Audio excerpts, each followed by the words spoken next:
Welcome to the Jay Show. This is Jay Smith once again with my good friend and our expert on Qira'at and Akhruf, Hatuntash. Thanks for having me, Jay. It's been terrific. We've been going through an awful lot of material. We need to back up now. We're moving into episode 7. And in this episode, we want to start unpacking exactly what these different letters and these different words are. Remember, let's just back up so the people who are watching us can be reminded. We've talked about the many different readings that come in 5 major cities. Actually, we've got a 6th city, Mecca, Medina. We talked about Kufa. We talked about Basra.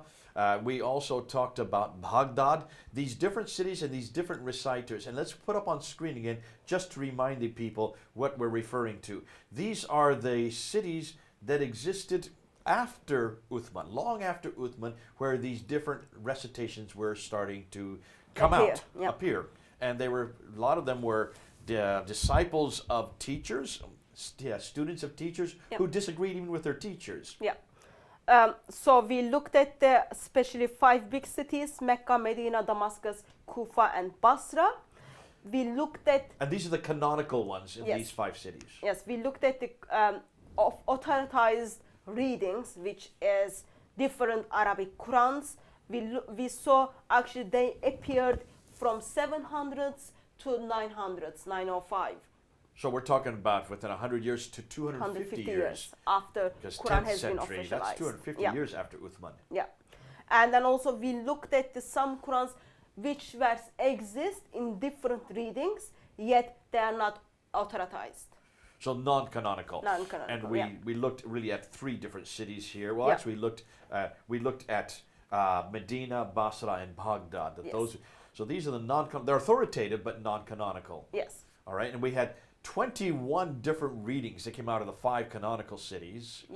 And then we found another 13 that came out of the non-canonical cities.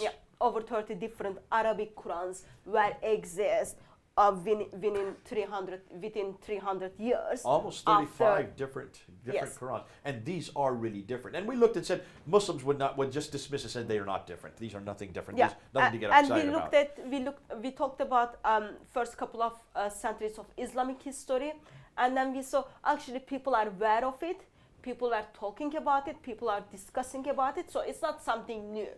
It just becomes something new when Muslims made a claim it is only the pronunciation. Yet we look at those 26 different Arabic Qurans, which is part of those over 30 Qurans which was existing first couple of centuries of Islam, and we see those 26 Arabic Qurans are different in Arabic writings. It's not the pronunciation, yet it is how you write it. We change the meaning. These are written Qurans. These are not. These are not things that have been recorded. They didn't have recordings back then. These are not oral Qurans. There was no way of encapsulating orality back then. These are written textual differences. Yes. Now, so we like some of them doesn't change meaning. It's just like couple of letter is edited or tashkils have been edited. It doesn't change the meaning. Some of them it's just different word orders. Yet some of them change the meaning of the verse. Even some of them change the theology of the verse. Okay. Now, Muslims have always made excuses for these, and we went through some of those excuses. Some of them, they're saying these are nothing more than word orders. These are nothing more than synonyms.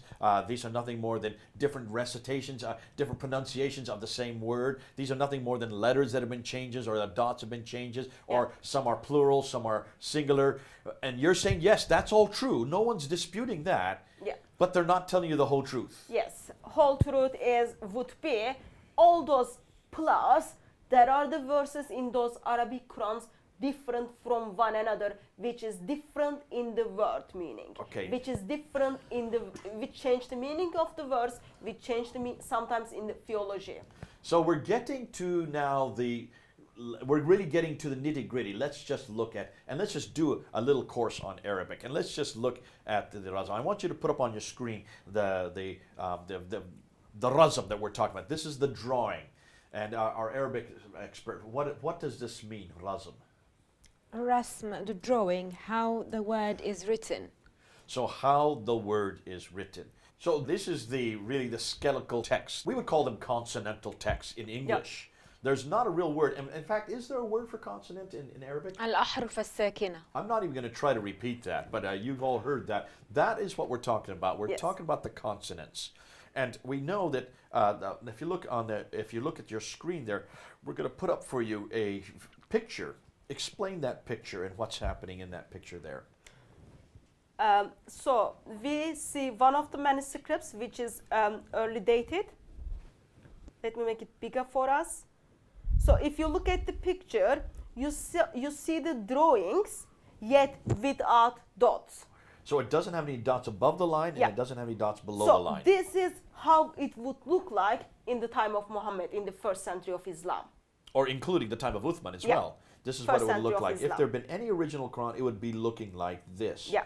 And also, I don't see any dhamma, I don't see any fatha, I don't see any kasra. The fatha would be the a sound, the dhamma would be the u sound, and the kasra would be the e sound. Can we just ask our Arabic expert, are you able to read the page you are seeing on the screen? No. No, you can't read it because you need dots to read it. You need dots to read it. All right, let's take a look at the next example. Here's another text on the left, and you can see the Rasm. This is an early 8th century manuscript, or a folio from a manuscript. Yeah, so this is one of Sana manuscripts. This is from the Sana manuscript, Can we ask our Arabic expert if you can read any sentence from this or any lines from this page? Can't read sentences, but I can make up words out of this drawing. Okay, she can't read it because she needs the dots. You need dots above and below lines. So you need help here. Otherwise, it'd just be a scribbling lot of. There's no context. Yeah, to but help there you are understand. words here that didn't need the dots. This is why I knew them. Yeah. Like Allah or alayhim. In a way, I can make up some words here. Okay. All right. And by the way, the picture we are seeing on our screen is dated 8th century. So we are in 8th century. We are looking at the Sana manuscripts, which we'll be talking about in the future, yet it doesn't have the dots. No dots, okay. Let's take a look at another one. This has kind of a pinkish background. Notice this is known as Ali's Qur'an. Yeah, so we can see those manuscripts in India. Ali is dated after 656, again late 7th century, let's say. Again, the manuscripts you are seeing doesn't have dots, yet you can see a couple of dots in certain letters, which makes kind of, they try to put together. This is according to tradition, Ali's Quran. For looking at paleographical evidence, we can see that this is a much later script. The script is an elongated script. This is known as a Kufic or Abbasid script. But Muslim claims this is the Quran of Ali. It is written by Ali according to Muslims. Can we just ask our Arabic expert, are you able to read the page you are seeing on the screen? No, I cannot read it, but again, I can make up words out of what I can see here by just adding some dots here and there. Okay, so you can't read it, but if she adds the dots, it makes sense for her.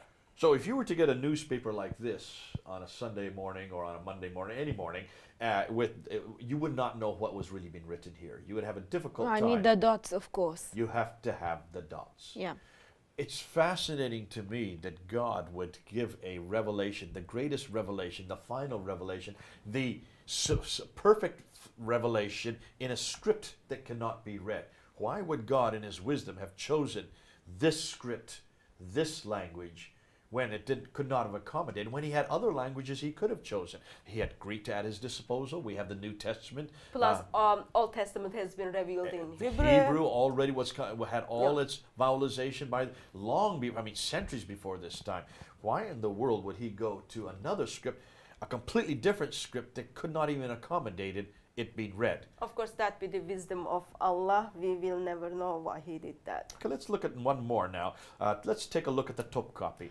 So Topkapi manuscripts are dated early 8th century, mid 8th century. If you look at the picture, you can see some dots in the red color. Can we just ask our Arabic expert, are you able to read the page you are seeing on the screen? No, I cannot. Okay.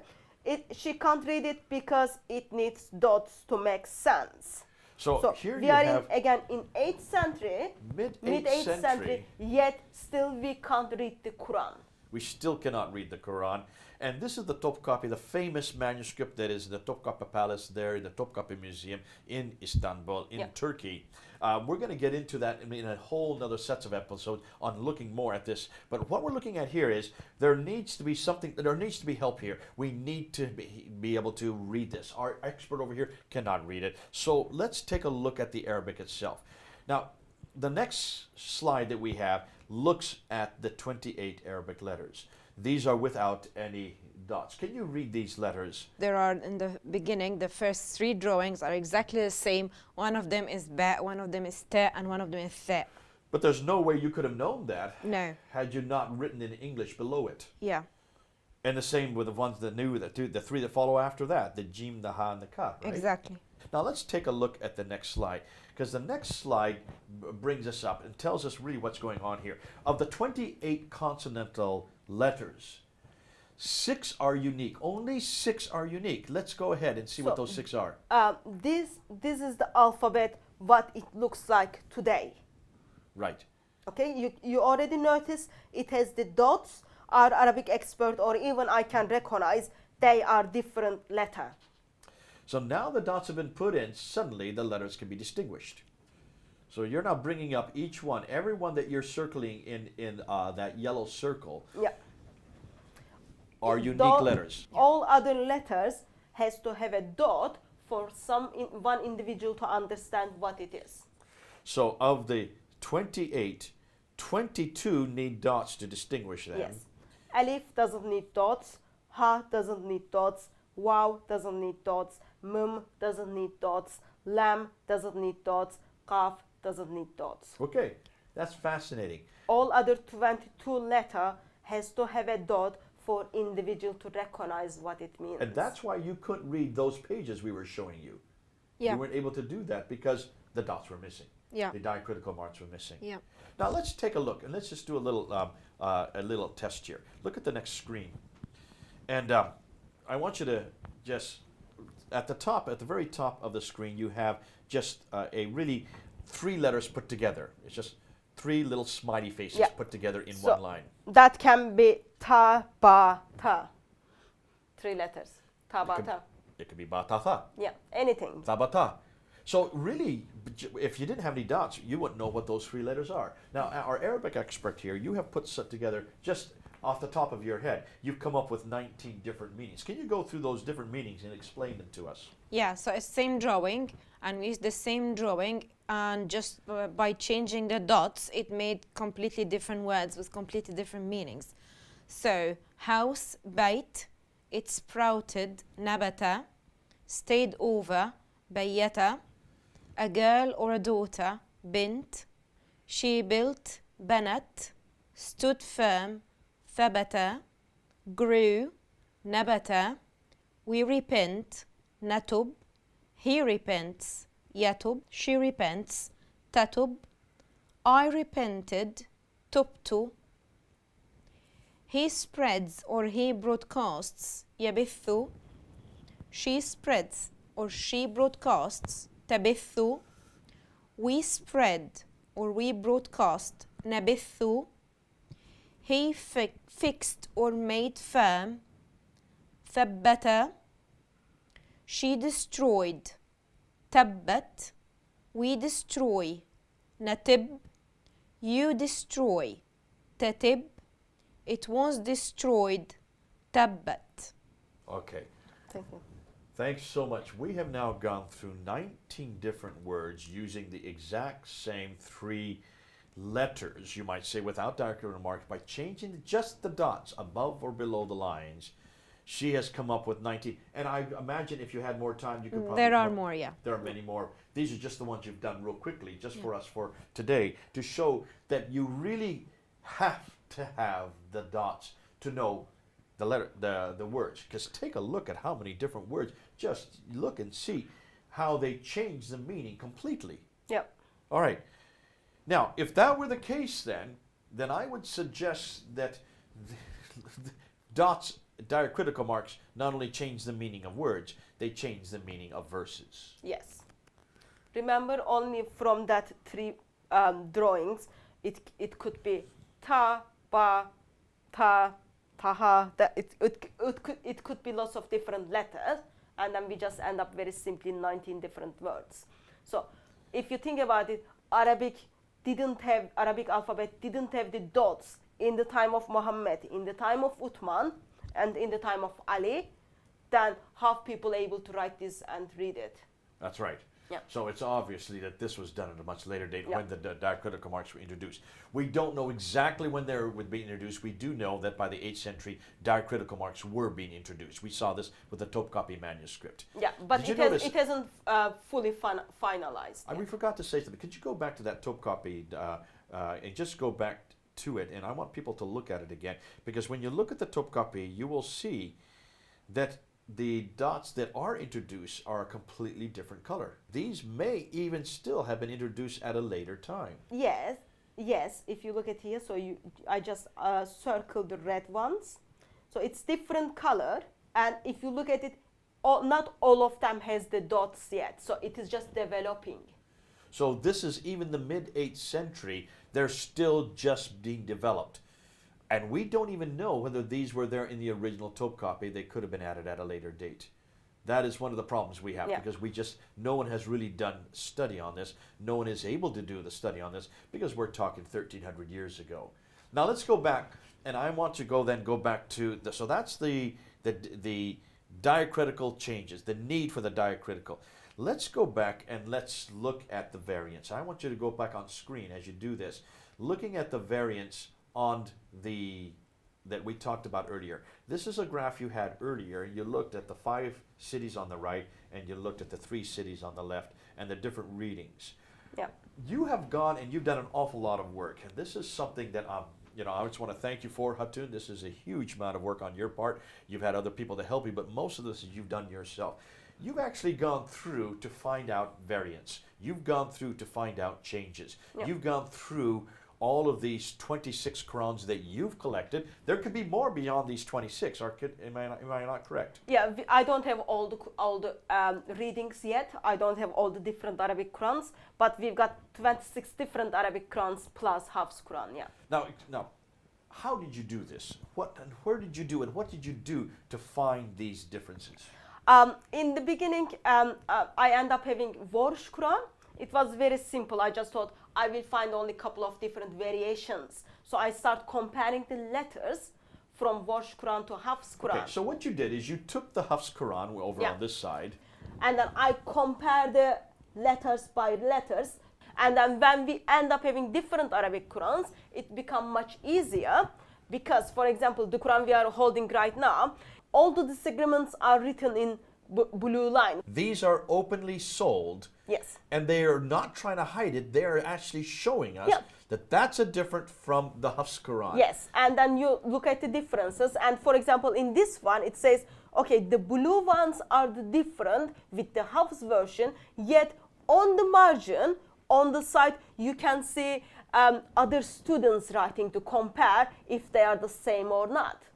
When you look at these, let me just repeat this again. When you look at these, Other way. sorry, I've got it upside down here. Yeah. When you look at, I better get my Arabic. Yes, right. When you look at these, if you look at this carefully, you will see a blue.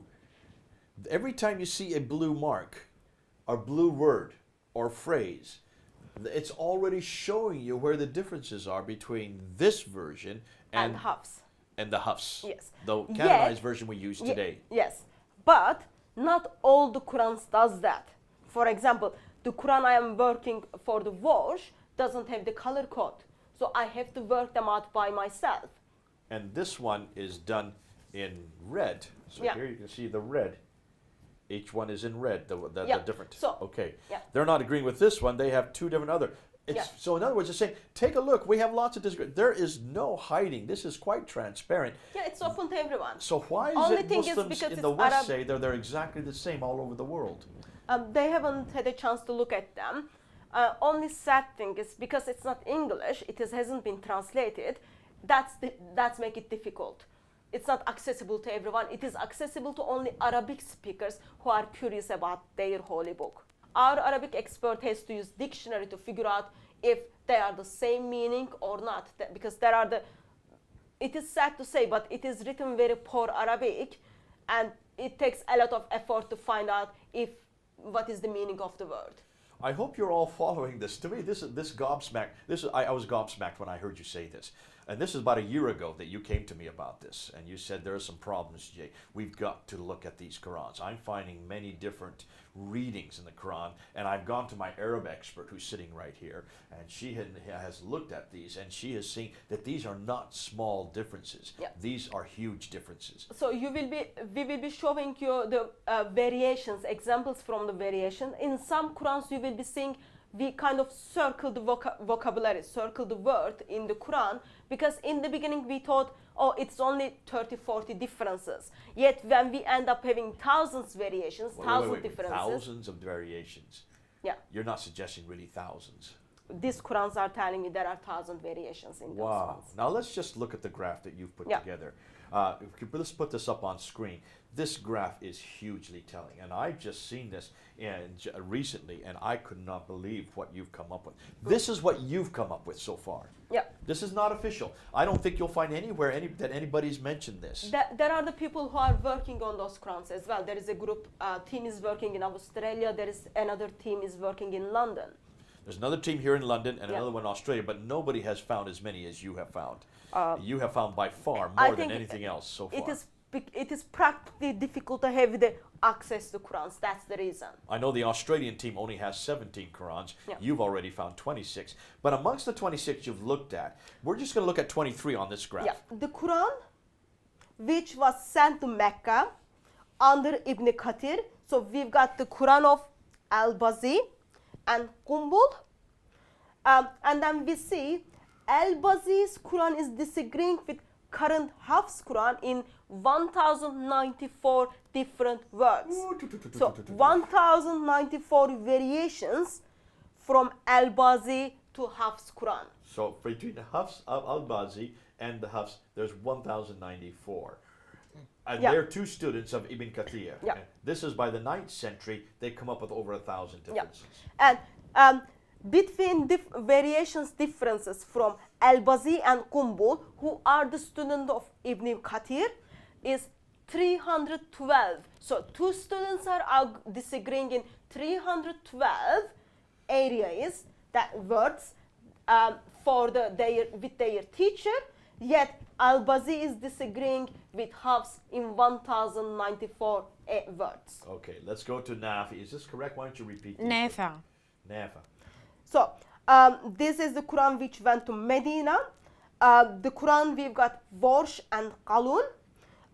Warsh Quran, we've got 3 different Warsh Quran.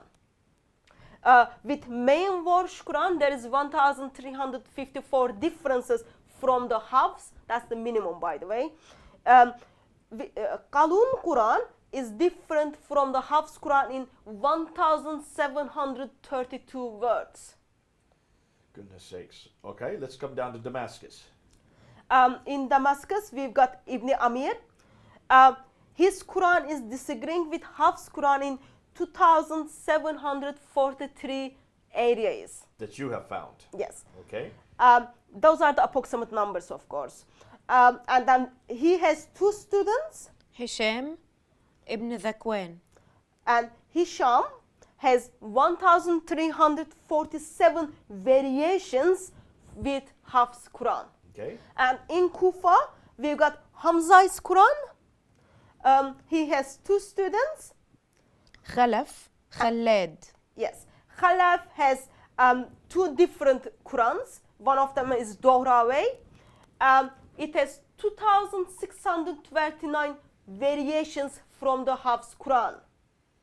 Hold on a minute. Are you saying that Khalaf came up with 2 different derivations? Yeah, one of them is Dohraway and other one is normal.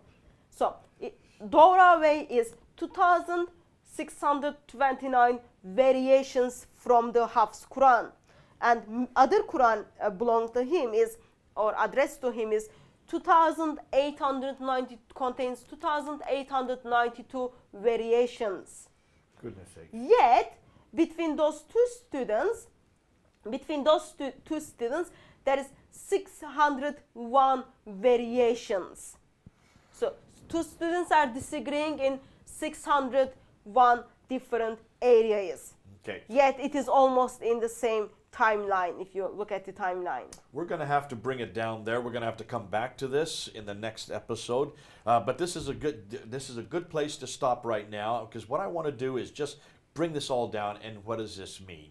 We're going to show that obviously when you look at this as a whole, you can see we're not even halfway down on the right side. We're just coming into Damascus. We're moving into Kufa, and we have another 2 cities, another 3 cities on the left. We're talking about thousands. When you said 1,000, I was almost ready to laugh, because I thought maybe just even one difference or even 2 differences would make it problematic. That's what we were expecting in the beginning. That's why I said some of the Qurans we circle the vocabulary. Yet when you put all of them together, without those 6 Qurans we haven't touched yet, there are 43,985 variations with a house. 43. We're going to get to that in the next episode and unpack that more. What this obviously shows me is there's an awful lot of disagreement, huge amounts of disagreement. And I think Muslims are going to have to pay attention to what we're saying. Yeah. You cannot dismiss this as simple variations in spelling, variations in reading that all mean the same thing. Yeah. Obviously, this is human intervention. Lots of humans. Students who disagree with each other. Student who disagrees with himself. Yeah. Because of this, we've got to spend more time on this. We're going to come back to this. We're going to bring this up again. I want to thank you so much, Hatun, for coming along. This has been great. The amount of work you've done, it just exhausts me. Thank you so much. It was big teamwork. So, because we do concern for the eternity of our dear Muslim friends. So we need to help them out. God bless you. God bless you for coming along. We'll see you in episode 8. Over and out. This is Jay at The Jay Show.